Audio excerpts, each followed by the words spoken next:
സ്വാതന്ത്ര്യയിലെ പ്രഭാത ടാരോ വീട്ടിലേക്ക് സ്വാഗതം. ഇന്ന് നിങ്ങൾക്കായി യൂണിവേഴ്സ് മെസ്സേജാണ് വായിക്കാൻ പോകുന്നത്.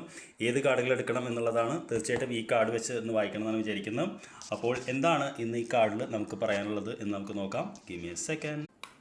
യെസ്, അപ്പോൾ 2 കാർഡുകൾ എടുത്തിട്ട് ഇന്ന് യൂണിവേഴ്സ് താങ്കൾക്കായി നൽകുന്ന സന്ദേശം ഇതാണ് എന്നാണ് ഞാൻ പറയാൻ ആഗ്രഹിക്കുന്നത്.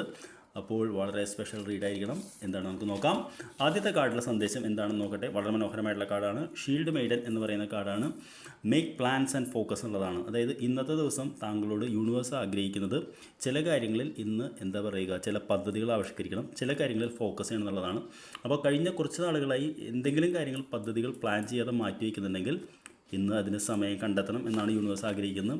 അങ്ങനെ നിങ്ങൾ സമയം കണ്ടെത്തി കഴിഞ്ഞാൽ എൻജോയ് ഗ്രോത്ത് ആൻഡ് റീപ്പ് റിവാർഡ്സ് എന്നുള്ളതാണ്. ലേഡി എന്ന് പറയുന്ന കാർഡാണ്. തീർച്ചയായിട്ടും നിങ്ങൾ പ്ലാൻ ചെയ്യുന്നത് നേടാനും നിങ്ങൾക്ക് വിജയം കൊയ്യാനും സാധിക്കും. നിങ്ങൾക്ക് നല്ലൊരു ദിവസം ആശംസിക്കുന്നു. വൈകിട്ട് കാണാം.